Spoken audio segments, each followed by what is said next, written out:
Bonsoir à tous, nous voici sur la côte d'Émeraude, une côte dont la physionomie architecturale doit beaucoup à un homme qui a essentiellement œuvré en entre-deux-guerres. Son nom, Yves Aymard. Ce Malouin né en 1886 est un peu méconnu aujourd'hui. Pourtant, nombre de ses constructions vous sont familières. Je vous invite durant cet itinéraire Bretagne à suivre ses traces de Cancale au Cap Fréhel. Notre enquête débute sur la digue de Saint-Malo. Cette ville-là, comme tu as pu le voir, elle est vraiment très influencée par l'architecture médiévale. Gaëlle de Lignon, spécialiste de l'architecture balnéaire, et Clotilde Audrin-Philippe, photographe, viennent de signer ensemble un livre dédié aux villas malouines, parmi lesquelles Les Lutins, signé Yves Aymard en 1914. C'est une villa qu'il réalise alors qu'il est vraiment tout juste diplômé, la même année, de l'École des Beaux-Arts de Paris. Il était dans l'atelier Laloux, donc c'était un atelier connu pour être très très érudit, avec beaucoup d'apprentissage historique.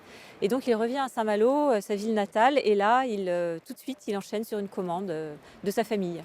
Une villa prestigieuse pour un oncle magistrat. Là, il est vraiment au tout début de sa carrière et il utilise vraiment une inspiration néo-gothique, inspirée du mouvement anglais. À l'image de ses combles, de cette cheminée apparente et des différentes formes de moellons utilisées. Pour celle-ci, effectivement, elle est très chargée, elle fait penser plutôt à quelque chose d'assez médiéval. Et du coup, c'est vrai que j'ai voulu faire plutôt des cadrages plutôt assez massifs, en grand angle, et sinon sur des détails en fait, de la façade, puisqu'il y a énormément de choses qui sont représentées. Cette œuvre de jeunesse d'Yves Aymard évoque une autre villa, construite 15 ans plus tôt à Cancale par l'architecte Jean-Marie Laloy, la propriété des grands-parents d'Anne Le Cerf Dauphin. La maison où nous nous trouvons là maintenant est une maison de famille.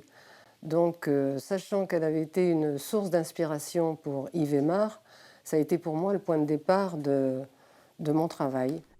Anne Le Cerf Dauphin a en effet consacré son mémoire d'histoire de l'art à Yves Aymard en se penchant notamment sur ses influences. Bonjour Annie. Sur le trottoir d'en face, la maison d'un de ses amis, Pascal Laloy. Je suis la 4e génération d'architectes de la famille Laloy. Mon arrière-grand-père qui a fait la maison où habite Annie était architecte et mon grand-père était contemporain à un an près d'Yves Aymard. Ils se connaissaient très bien. Là, sur la maison de votre arrière-grand-père, qu'est-ce qu'on va retrouver chez Yves Aymard dans les constructions du début de sa carrière ? La tourelle d'escalier. Voilà, c'est ça. La tourelle d'escalier a influencé pas mal Yves Aymard et beaucoup de ces villas, la villa des Lutins, la villa Ellerslie à Saint-Malo, Château-Richer, ont toujours cette tourelle d'escalier en évidence. Voilà justement le château Richeux, à Saint-Méloire-des-Ondes, une bâtisse qu'Yves Aymard a conçue en 1923. C'est aujourd'hui la propriété du chef, Olivier Rollinger. Après la Première Guerre mondiale, Madame Chaky, une jeune femme, fille unique du plus gros importateur de café en France, qui habitait Le Havre, tombe follement amoureuse de cette falaise et décide d'implanter sa maison, sa villa. Et elle va l'appeler immédiatement le point du jour. Oui, et lui va l'appeler, ce château, mon péché de jeunesse. Sur la gauche, dans le bow window, là, c'était la salle de bain de Madame Chaky avec les 3 petites fenêtres. Et dans le bow window, il y avait juste l'emplacement de sa baignoire. Donc évidemment, c'est une salle d'eau signée Odorico, tout en mosaïque. Dans la tour, ça c'était sa chambre, avec ses 3 grandes fenêtres. Sur la droite, avec le balcon, c'était l'invité d'honneur. Alors parfois, un homme illustre, Léon Blum. Côté ouest, la façade offre un tout autre visage. Là, il y a un rappel breton, en tout cas, avec ce porche traité un peu comme avec un fronton, comme une chapelle. Oui, c'est un escalier assez monumental Oui. qui emprunte au manoir breton. En fait, c'est 1001 maisons à elle toute seule. Et le hasard veut que peu de temps après cette construction remarquable, Yves Aymard soit sollicité pour concevoir une villa pour la grand-mère de l'épouse d'Olivier Rollinger, une villa installée sur la digue de Saint-Malo, juste à côté de celle des Lutins. Depuis 4 décennies, c'est la famille Le Pelletier qui y vit et qui accueille désormais des hôtes.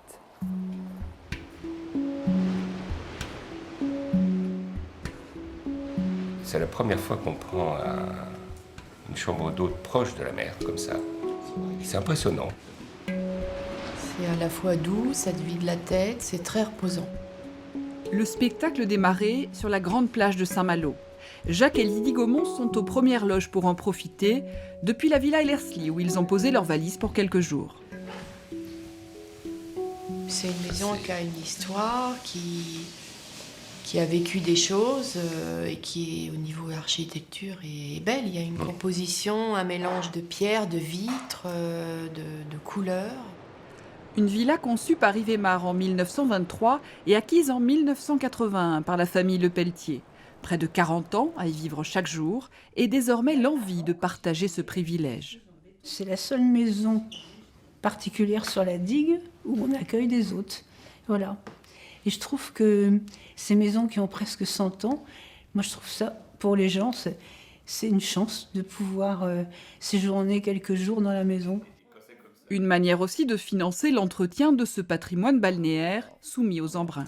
Vous avez votre ramba là, qui est tombée. On la refait l'hiver prochain. Vous allez la faire. On la refait l'hiver D'accord. prochain. Après un temps dans la marine marchande, Pierre Lepelletier a décidé de se consacrer à la maison de son enfance. C'est une maison où j'ai grandi, j'ai passé beaucoup de mon temps étant jeune. Et ça me tient à cœur de la rénover, de la faire vivre. La faire vivre et mener au fur et à mesure les travaux qui lui permettront de demeurer l'une des vigies de la digue malouine.